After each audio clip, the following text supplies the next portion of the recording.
C'est un livre de Maud Séjourno. Mais j'ai dit, mais mon Dieu, je suis comme Monsieur Jourdain qui fait de la prose sans savoir. Ça fait 20 ans que je fais du chamanisme, je ne le savais pas, Sans le savoir. Et c'est normal, parce que c'est une autre culture chamanique. Le chamanisme est très culturel. Le chamanisme amérindien n'est pas le même que le chamanisme mongol, de même qu'il n'est pas le même que le chamanisme péruvien, par exemple. Donc le chamanisme coréen ou coréen, voilà. Le chamanisme asiatique n'est pas le même, donc n'a pas les mêmes mots. Et bien sûr, on travaillait d'aller dans d'autres espaces de conscience, la transe, mais ça n'avait pas ces mots-là, parce que dans les cultures asiatiques, shintoïsme et taoïsme, il n'existe pas de mots pour faire la différence entre visible et invisible. Parce que tout est spirituel, tout est esprit. Donc, il n'y a pas de mots qui différencient matière et subtil. Et moi, je ne savais pas qu'il y avait des différences. Enfin, voilà. Et donc, je me suis dit, mais nom de nom.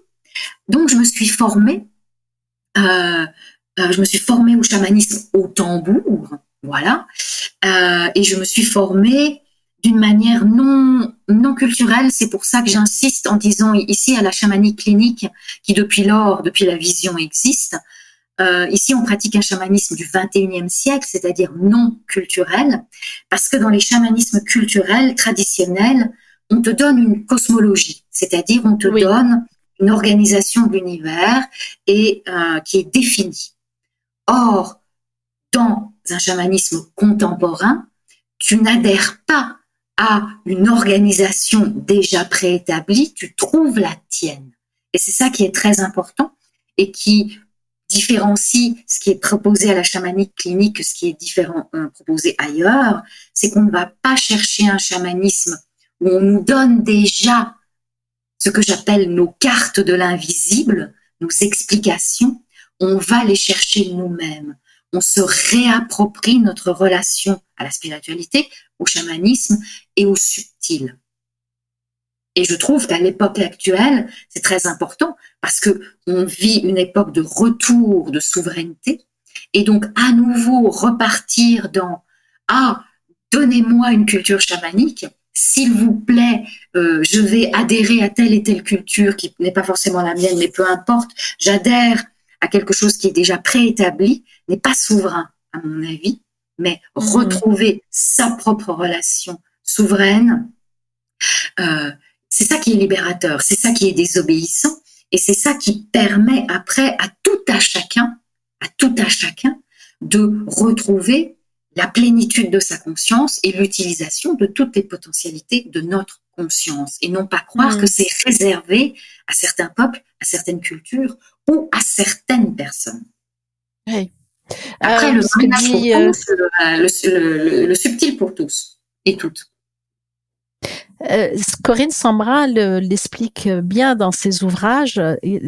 Pour moi, il y a deux notions que dans tout ce que tu viens de dire sur lesquelles j'ai envie de rebondir.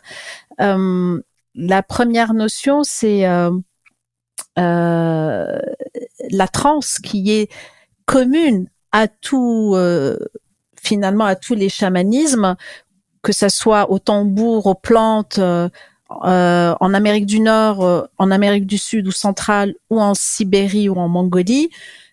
Il y a ce point commun qui est la transe, qui est une forme d'état modifié de la conscience pour aller chercher des informations que la conscience pure ou la logique pure ne peut atteindre. Et ça c'est la première notion qui ressort du chamanisme. Et Corinne Sambrin a fait en sorte de dépouiller le chamanisme qu'elle a connu de Mongolie, de sa cosmologie et aussi de la religion qu'il y a autour, pour l'étudier avec des scientifiques occidentaux ultra logiques qui ont trouvé des similitudes avec la méditation, qu'on retrouve énormément quand même dans le taoïsme, shintoïsme, bouddhisme, mais qui a un état plus que la méditation, c'est-à-dire que ça va un petit peu plus loin. Et la notion de latéralité des cerveaux, nous avons tous et toutes un hémisphère droit, un hémisphère gauche, qui est le siège de type de pensée et d'action. Et nos esprits occidentaux sont plutôt logiques, donc qui siègent dans l'hémisphère gauche, si je dis pas de bêtises, non, droit, non, gauche, qui est dans l'hémisphère gauche, donc le monotache, la logique, le raisonnement, les maths, et la vie quotidienne est plutôt une latéralité gauche. Et quand on est en état de méditation poussée ou en état de transe, c'est le cerveau droit qui prend le dessus. On le voit à l'IRM pendant les états de transe. Cet hémisphère droit donc qui prend le dessus, et c'est l'hémisphère de l'intuition, du non-raisonnement logique, donc plutôt spirituel, d'une pensée en arborescence, et qui est le siège de pensée non pensée, si je puis m'exprimer ainsi. Et c'est là qu'on trouve des informations et des réponses non logiques, mais tout à fait recevables, qui règlent la plupart de nos soucis, problèmes, ce que fait d'ailleurs un chaman quand il est en état de transe au moment de la cérémonie, et qu'on lui pose une question: pourquoi je suis malade, pourquoi je n'arrive pas à trouver un traitement à ma maladie, ou pourquoi à chaque fois que je rencontre quelqu'un et cette personne, j'arrive pas à établir une relation, par exemple amoureuse, qu'à chaque fois ça marche pas. Il va aller chercher des informations qui ne sont pas logiques, mais en état de transe, où il va les trouver parce que son intuition et sa pensée en arborescence prend le dessus d'une manière extraordinaire au sens littéral du terme, et va trouver ses réponses avec une cosmologie. Il va la traduire avec sa cosmologie, mais on peut aussi trouver la même chose, nous, occidentés, dans des états de transe induites, entre guillemets, scientifiquement. C'est ce qu'en tout cas a démontré avec les travaux, enfin, démontre toujours Corinne Sambrin avec des équipes pluridisciplinaires aujourd'hui, de psychanalystes, de psychiatres, de médecins, de mathématiciens, d'artistes ça converge en tout cas vers tout ça. Est-ce que tout ça pour dire que voilà, il y a deux choses que j'ai relevées dans ce que tu as dit, et par rapport à mes lectures et mes recherches. Est-ce que tu es d'accord avec ça dans Chamanique Clinique, quand on va aller chercher des réponses sous état d'hypnose, que ça soit dans le passé, dans le présent ou dans le futur? Alors, tu me connais, vous me connaissez. En partie oui. Non, l'explication, tout le travail fait par Corinne Sambrin sur l'explication scientifique des états de transe est magnifique et essentiel.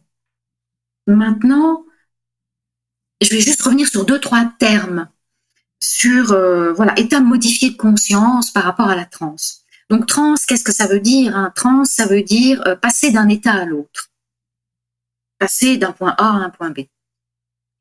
Et pour passer, ces états de transe sont des états naturels. Ça, Corinne Sambrin le dit aussi, c'est-à-dire par exemple quand vous faites quelque chose de manière automatique, non réfléchie, vous êtes déjà dans un état de transe. Vous êtes déjà dans un autre espace de votre conscience. Donc, il n'y a pas forcément besoin d'un tambour, de plantes ou de mouvements. On peut aussi accéder à ces espaces plus subtils de notre conscience par le mouvement. Les derviches tourneurs, par exemple, si vous voyez ces hommes et maintenant ces femmes, parce que les femmes ont aussi le droit de tourner, qui tournent dans leur robe blanche, qui tournent, accèdent par ce mouvement répétitif à d'autres espaces de leur conscience.